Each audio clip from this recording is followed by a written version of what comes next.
Olá, sejam bem-vindos para a nossa aula sobre o método Billings. É um nome diferente, né? Mas o método Billings, ele é só para a gente já esclarecer, ele é um método de planejamento familiar natural, tá? Então, deixa eu me apresentar, meu nome é Cláudia, eu sou enfermeira, fiz mestrado, doutorado, estou hoje na docência, né? A minha formação é na área de saúde coletiva, mas o que eu trago para vocês aqui hoje é mais sobre a minha experiência pessoal com o método do que aquilo que eu aprendi na minha formação, né, na minha área de atuação, ok? Então, eu sou casada com o Evandro há 15 anos, nós temos 4 filhos, o Vitor de 14 anos, o Matheus de 6, o Lucas de 4 e a Luísa de 1 ano.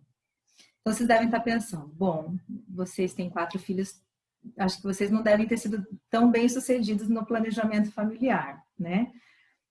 Mas os nossos 4 filhos foram planejados, foram desejados, né? Vieram exatamente quando nós planejamos que eles viessem, ok? E aí, eu gostaria de trazer um pouquinho para reflexão em relação à questão do número de filhos, né? Quantos filhos um casal deve ter, né? No que é que deve se basear essa decisão? A gente sabe que hoje existe uma pressão da sociedade para que a gente tenha poucos filhos, né? Um filho, tá bom, 2 filhos tá ótimo, mas 3 já passou, né? 4 então nem se fala, né? Quando eu engravidei do 4º filho, as pessoas me diziam assim, nossa, mas agora já chega, né? Tá bom. Então, assim, no que é que tem que se basear essa decisão, né, do número de filhos, tá? Tem um poema que eu gosto muito, da Bruna Estrela, e ela diz assim, se eu pudesse dar um conselho para vocês, eu daria, tenham filhos. Se puder 1, 2, mas se puder 3, 4, né? Por que não? Os filhos nos fazem pessoas melhores, né? Eu digo hoje com toda certeza, eu sou muito melhor hoje, né, do que eu era antes de ter filhos. Então, no que é que está se baseando a minha decisão, né? Eu quero ter um filho só porque custa caro, né? Custa caro ter filhos. Eu digo que a gente gasta com os filhos aquilo que a gente tem, que a gente pode, que a gente está disposto a gastar, né? Não acho que um filho precisa receber tudo que um casal pode comprar, né? A questão material para a criança não é o mais importante. Ela precisa de afeto, ela precisa de carinho, ela precisa de presença, né? Muito mais do que as coisas materiais. Eu vou ter um filho só ou 2 porque filho dá muito trabalho, né? Sim, filho dá muito trabalho. Como dá, né? Mas o que é que nessa vida que realmente vale a pena não dar trabalho? Eu tenho só um filho porque eu sou uma mãe que não tenho paciência, né? Meu marido também não tem paciência. Eu tenho aprendido a cada dia que a paciência ela é uma virtude, que ela pode e deve ser exercitada, tá? E isso não só com as crianças, mas com o marido, com o sogro, com a sogra, com a família, né? Todos nós temos a paciência. Ela só precisa ser aprimorada, exercitada, tá? E isso também faz bem para nós, quando a gente exerce, né? A gente tem as oportunidades para exercer a paciência, tá? Então, no que é que está se baseando a minha decisão de ter filhos? Eu já tive todos os filhos que eu poderia ter? Isso é uma reflexão para que todo casal faça durante a sua vida matrimonial e reprodutiva. Já tive todos os filhos que eu poderia ter? Tá? A igreja nos diz que nós temos que estar abertos à vida, mas que nós podemos sim planejar esses filhos, né? Então, nós podemos planejar quantos filhos nós queremos ter, podemos ter, e em que momento da vida nós vamos ter esses filhos. E para isso, né, eu falo que Deus nos deu um presente, né, que é a possibilidade de observar no nosso corpo quando é que ele pode ou não engravidar, né, sem que para isso a gente tenha que utilizar de nenhum outro método que seja artificial, tá? Métodos que podem trazer prejuízos até para a nossa saúde. Então, entrando um pouquinho nos métodos que são artificiais, né, nós temos principalmente o método hormonal, né, que são os anticoncepcionais, Eles podem trazer, além dos efeitos colaterais, que enjoo, mal-estar, ganho de peso, perda da libido, né? Eles podem trazer consequências sérias para a saúde da mulher, né? Então, ele pode aumentar o risco de infarto agudo do miocárdio, acidente vascular cerebral, principalmente quem já é hipertenso, né? Ele pode aumentar o risco de formação de trombos, né? A trombose, ele pode aumentar o risco de câncer de mama. Então, existem efeitos colaterais graves que um hormônio pode provocar na nossa saúde, né? Aí tem outros métodos de barreiras, o DIU, por exemplo, que é um método que está sendo muito utilizado, né? O DIU, ele pode provocar cólicas menstruais muito fortes, aumento da possibilidade de uma infecção, né? Além da questão né? Eu vou trazer aqui um assunto polêmico. O DIU é abortivo ou não é abortivo, né? Então, depende de quando a gente considera, quando é que se concebe a vida, né? De quando começa a vida. Se eu entendo, né? E a igreja entende assim, que a vida acontece quando tem a união do espermatozoide com o óvulo, que acontece ainda lá nas trompas, né? Qual é a ação do DIU? Além dele ter uma ação hormonal que impede, dificulta a ovulação, o encontro do espermatozoide com o óvulo, né? E ele causa uma inflamação no endométrio.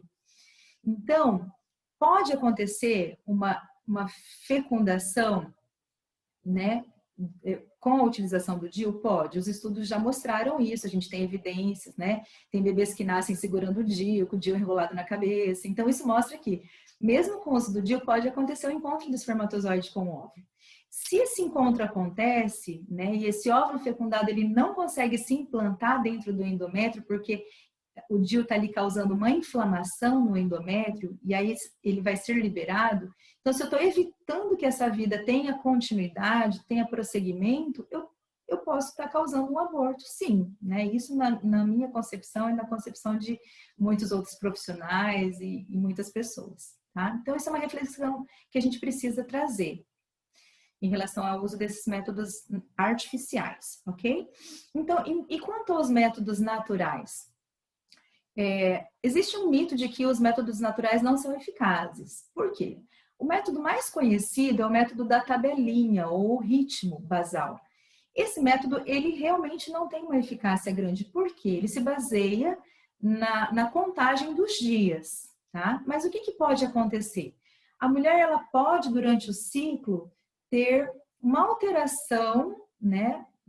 Ela pode ter ciclos mais longos ou mais curtos, dependendo se ela tiver um estresse emocional, se ela tiver uma doença física, né, ela pode ter uma alteração nesses dias em que vão acontecer a ovulação. Tá? Então, isso faz com que o método seja menos eficaz. O método Billings, que é o que a gente está trazendo aqui como opção para vocês hoje, ele é eficaz, né? Tem estudos da Organização Mundial da Saúde que mostram 97% de eficácia do método. Olha só, gente, 97% de eficácia. É uma eficácia muito parecida com outros métodos artificiais, por exemplo, o anticoncepcional. Né? Tem mulheres que engravidam usando o anticoncepcional também. Então, ele é um método eficaz, ele é um método natural, ele é um método que não traz nenhum prejuízo, nenhum efeito colateral para a saúde da mulher. A mulher pode utilizar esse método quando, mesmo ela tendo ciclos irregulares, tem mulheres que falam, mas eu não posso usar o método natural porque eu não sou regulada. Não tem problema em relação ao método Billings, porque ele se baseia na observação do muco vaginal, né? Esse muco tem uma alteração quando a mulher está no período fértil, ela está para ovular ou está ovulando. Então, independente se ele acontece antes ou mais precocemente ou mais tardiamente no ciclo, a mulher vai ter essa observação e vai saber, não, eu estou ovulando ou estou entrando no período fértil. Tá? Então, a mulher não precisa ser regulada, essa é uma das grandes vantagens do método. Tá? Então, quando a mulher observa essa alteração do muco e ela percebe que ela está no período fértil, o casal precisa, se ele não deseja engravidar, se abster de relações sexuais nesse período. Tá? Se ele quer engravidar, então ele tem que ter relações sexuais nesse período. Tá, e aí como é que faz então? Né? A gente sempre diz assim, olha, esse método é eficaz até para a questão conjugal, a afetividade conjugal, porque o casal aprende, nesse período, a manifestar o carinho, o amor, de outras formas que não seja através da relação sexual, né? Então, um afeto, um abraço, um cafuné, um ato de serviço, servir um café, coisas simples, né? Podem manifestar o amor e o carinho mesmo sem ter a relação sexual, tá? Por isso que o casal precisa estar muito sincronizado, os dois precisam decidir pelo método, né? Eles precisam entender que nesse período eles não podem ter relações sexuais, então precisa ser uma decisão dos dois. A mulher não pode decidir sozinha pelo método. E olha que legal, o homem tem que participar ativamente, né? Dessa escolha, dessa decisão e arcar com as consequências dela. Tá? Então, precisa ter um relacionamento estável e um comprometimento mútuo dos dois, tá? Não dá para um só decidir. E tomada essa decisão, então, olha, decidimos e vamos fazer tudo o que for necessário para que a gente tenha uma eficácia do método e não precise de utilizar nenhum recurso que traga benefícios para a saúde da mulher, ok? Então, acho que a gente já pode entrar aqui na explicação do método, mais especificamente. Gostaria de dizer, antes de começar a explicar o método mais específico, que a gente precisa entender 3 princípios, tá? Importantes. O primeiro deles, a mulher, o óvulo, depois que ele é fecundado, ele tem uma vida de 24 horas, só 24 horas, um dia, tá? O espermatozoide, segundo princípio, o espermatozoide, depois que ele está na cavidade uterina, no corpo da mulher, ele sobrevive por até 72 horas, tá? Então, essas são 2 coisas importantes para a gente entender lá na frente como é que funciona o método. E outra coisa, a ovulação, quando acontece a ovulação? Mais ou menos ali no meio do ciclo menstrual, tá? O ciclo menstrual ele começa no primeiro dia da menstruação e ele termina no último dia que antecede a próxima menstruação. A ovulação vai acontecer mais ou menos no meio do ciclo, mas ela acontece exatamente 14 dias antes da próxima menstruação. A gente não tem como saber quando é que vai ser a próxima menstruação, mas a gente consegue fazer a observação do muco para identificar o período fértil e quando é que está acontecendo a ovulação, ok?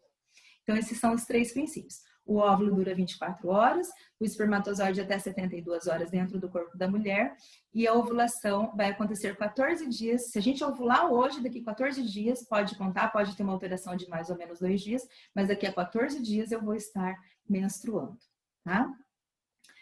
Quando acontece a ovulação, existem outros 2 sinais, além da observação do muco, que pode indicar que realmente essa ovulação está acontecendo. Às vezes, a mulher passa despercebido por esses sinais, né? Então, um deles é que, quando o óvulo é liberado pelo ovário, pode acontecer a liberação também de um líquido que pode causar um pequeno desconforto abdominal, tá? Como se fosse uma cólicazinha. Isso pode durar algumas horas ou um dia inteiro, né? Ele pode ser um desconforto mais intenso ou uma coisa bem leve, depende da mulher. Tem mulheres que nem sentem nada. Mas isso é mais uma outra coisa que a gente poderia utilizar para a observação da ovulação. Quando ela está ovulando do lado direito, esse desconforto do lado direito. Quando ela está ovulando do lado esquerdo, o desconforto do lado esquerdo, tá? Então, além disso, quando o óvulo é liberado, ele libera também hormônios que podem provocar microsangramentos do endométrio. Então, a mulher pode observar na vulva, além do muco, estriazinhas de sangue, ou um muco mais de cor rósea, tá? Não é uma menstruação, não é um sangramento intenso, é uma coisa bem discreta. Então, esses são outros 2 sinais que a mulher pode observar também, para dizer assim, não, eu realmente hoje estou ovulando, tá? Para explicar o método, eu vou compartilhar uma tela aqui que eu acho que vai ficar um pouquinho mais claro, para vocês entenderem também um pouquinho sobre a anatomia do sistema reprodutivo, tá? Olha só, então vamos lá.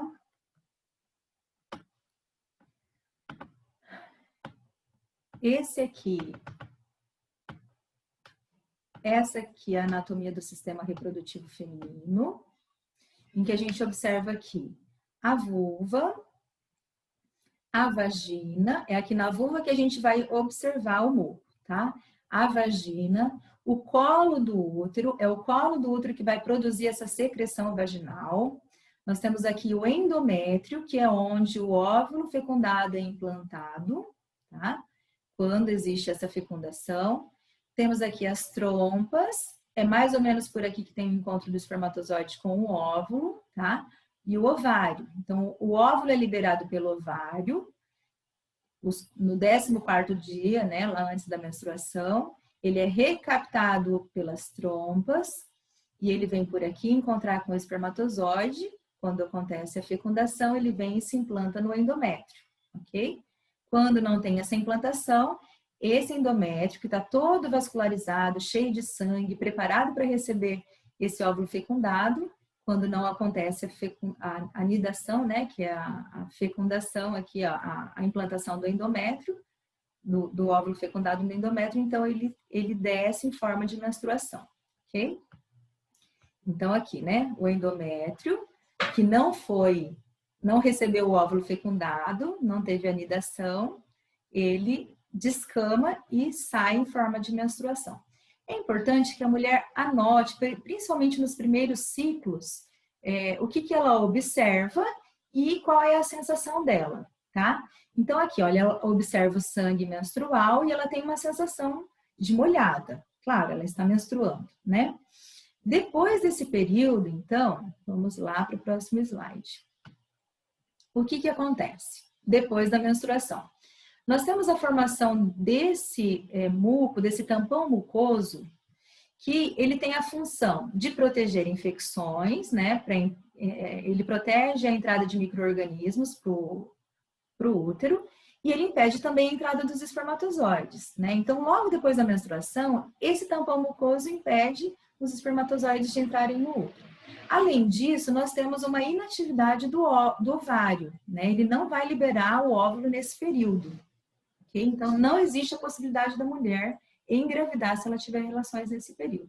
A mulher tem, então, uma sensação de secura vaginal nesse período, ou, se ela observar algum muco, é um muco bem pegajoso, em pequena quantidade, bem pegajoso. Depois do período menstrual, então, ela tem esse período de secura, né? Que ela vai anotar aqui no gráfico, então. Ela tem uma sensação de secura e ela observa pouco ou nenhum muco, tá? Se for um muco, que ela observa é um muco bem pegajoso. Um muco seco, né? Como se fosse um muco seco. Ok, então, lá pelo meio do ciclo, então, a mulher observa uma modificação no padrão do muco vaginal, ok? Aquele muco que estava mais seco, ele se torna mais úmido, ela tem uma sensação de umidade maior. Ela se sente mais molhada, ela observa um muco mais claro, transparente, elástico, tá?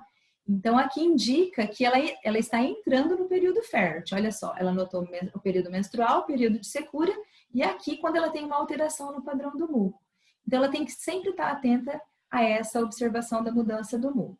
Nesse período, o tampão mucoso desce, tem mulheres que até observam o tampão mucoso, e aí os espermatozoides conseguem entrar e nós temos uma atividade, então o ovário está ativo, ele libera o óvulo, né, para ser recaptado pela trompa e encontrar com o espermatozoide. Nesse período, então, a mulher está fértil. Se ela não quer engravidar, ela tem que se abster de relações sexuais, ok? Então, ela vai anotar aqui, vamos para o próximo slide, qual é a sensação que ela tem no período fértil, tá?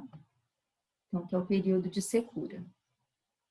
O período de umidade, me desculpa, tá? Então, ela vai observar uma sensação de umidade e um muco claro, transparente, escorregadio, elástico, né? Como se fosse uma clara de ovo, ok? Tem mulheres que já perceberam isso, mas não associaram com o período fértil.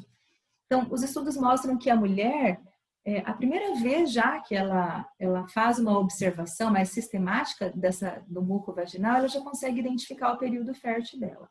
Ela pode fazer essa anotação nos primeiros meses, depois que ela já estiver reconhecendo bem esse período, não tem necessidade dela continuar essa anotação, tá? Ela não precisa mais anotar. Ok? Então, depois aqui, ó, tá vendo esse xizinho? É o dia ápice, é o dia da ovulação. É o dia que o muco tá mais elástico, tá? Então, o dia que ela vai ovular, e ela pode também associar com a observação daqueles outros sinais. Logo depois desse dia, ela vai voltar para uma sensação de muco mais seco. Uma secura, uma sensação de secura e um muco mais seco ou mais pegajoso, ok? Então, deixa eu interromper aqui a apresentação. Eu vou tentar explicar aqui, então. Vamos pensar, quantos dias a mulher, então, está fértil no mês, tá? Vou tentar mostrar aqui nas minhas mãos e depois vou mostrar um outro recurso aqui para vocês entenderem. Então, olha só. 3 dias antes da ovulação, o dia da ovulação e mais 3 dias depois da ovulação, ok? Porque se ela tiver relação sexual aqui, quando ela ovular aqui, o espermatozoide ainda vai estar vivo, né? São 72 horas, são 3 dias que ele sobrevive, ok? Então, ela tem que se abster quando ela tem uma observação na alteração do muco, porque ela já está entrando no período fértil. Provavelmente, daqui a 3 a 4 dias, ela vai ovular, tá? E aí, a gente coloca, tem mais 2 dias, então, depois da ovulação, porque o óvulo vive só 24 horas, é um dia só, mas a gente não consegue precisar em que momento aconteceu essa ovulação. Então, ao invés de 24 horas, a gente coloca 48, mas 2 dias, tá? Porque a gente não consegue saber exatamente em que momento do dia foi que ela ovulou. E a gente põe sempre um dia mais de segurança. Então, olha só, gente, 3 dias antes da ovulação, o dia da ovulação e mais 3 dias depois. São 7 dias férteis, tá? A gente pode até colocar mais um aqui por segurança, que é o dia que ela observa a mudança do padrão do muco, tá? Mas, basicamente, são 7 dias, uma semana do mês em que a mulher está fértil. Os outros dias ela pode ter relação que ela não vai engravidar. Não tem como engravidar, tá? Então, o método funciona, ele é eficaz? Sim. Desde que a mulher consiga se observar, né? Consiga observar o período fértil e desde que o casal respeite as regras do método também, tá? Pode acontecer uma gravidez usando o método Billings? Pode. Mas das duas coisas, uma aconteceu. Ou a mulher não conseguiu se observar exatamente, né? Ou o casal, mesmo sabendo que estava no período fértil, teve relação sexual, tá? Aí não é culpa do método, tá bom? Então, eu vou mostrar aqui um outro recurso para vocês tentarem entender também aqui. Vamos lá. Então, olha só, gente, nós temos aqui. Nós temos aqui, olha só. A menstruação, o período menstrual, tá? Esse período que antecede o período fértil, que é o período de observação de secura, né? Por que nós temos esse amarelo aqui? Porque nesse período o casal tem que estar atento à mudança do padrão do muco, tá?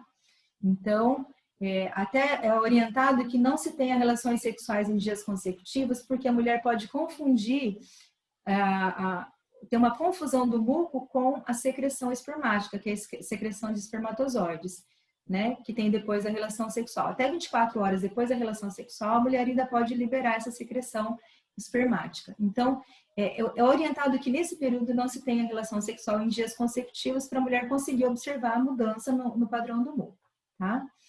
Então, aqui, olha, ela teve uma mudança no padrão do muco, então eu conto 1, 2, 3 dias, o dia ápice, que é o dia da ovulação, né? E mais 1, 2, 3 dias depois. Aqui ela volta a ter uma sensação, então, de secura. E a gente espera, por segurança, mais 3 dias, para depois o casal poder ter relações sexuais. E aí aqui não tem problema nenhum, até a próxima menstruação, tá? Porque aqui ela já ovulou, né? O óvulo já morreu, não vai ovular mais, então aqui não tem risco, né, de ter mudança, de alteração de muco e ovulação, tá bom? Então, esse aqui seria o ciclo da mulher, ok? Então, vamos lá. Gente, o objetivo aqui não é esgotar o assunto do tema, porque não tem como fazer isso em uma aula. Então, quem se sentir motivado a utilizar esse método, pode buscar outros recursos. Nós temos livros à disposição, né? Deixa eu mostrar aqui para vocês. Nós temos o Semplafam, que é o Centro de Planejamento Familiar. Vocês podem entrar aí na internet e pesquisar. Ele é um centro de planejamento e ele tem instrutores do método por todo o país, né? Espalhados, os grandes centros, as grandes cidades. Acho que Maringá tem, Londrina tem, Curitiba tem, aqui no Paraná. Então, as grandes cidades têm instrutores do método. Vocês podem entrar em contato, que essas pessoas vão ajudar a monitorar o seu ciclo menstrual, principalmente ali nos primeiros meses, em que pode acontecer alguma dúvida, né? E vai auxiliar, então, na utilização desse método. E nós temos alguns livros, olha, o método Billings, né? Doutora Evelyn Billings. Quem descobriu o método foi o Dr. John Billings, na década de 70, tá? E a doutora Evelyn Billings é a esposa dele e ela escreveu vários livros, então, depois, tá? Para explicar o método. Esse aqui, olha só, gente, 97% de eficácia de acordo com a OMS. Tem estudos científicos importantes que mostram isso, ok? Aqui tem um material um pouquinho mais resumido, tá? Mas ele também é muito bom, ensinando o método de ovulação Billings. Todos eles são da editora Paulus, tá? Para quem quiser comprar pela internet. Na Livrarias Paulina também tem esses materiais. Olha, ensinando o método de ovulação Billings, tá? Também da doutora Evelyn Billings. Esse material é um pouco mais completo. Por quê? O método ele pode ser utilizado em qualquer período da mulher, né? Ele pode ser utilizado, por exemplo, durante a amamentação, né? Durante o início da menopausa. Tem algumas alterações mais específicas desse período que daí eles trazem aqui a explicação exatamente do que acontece, tá? Para quem desejar usar o método nesse período também. Tá bom?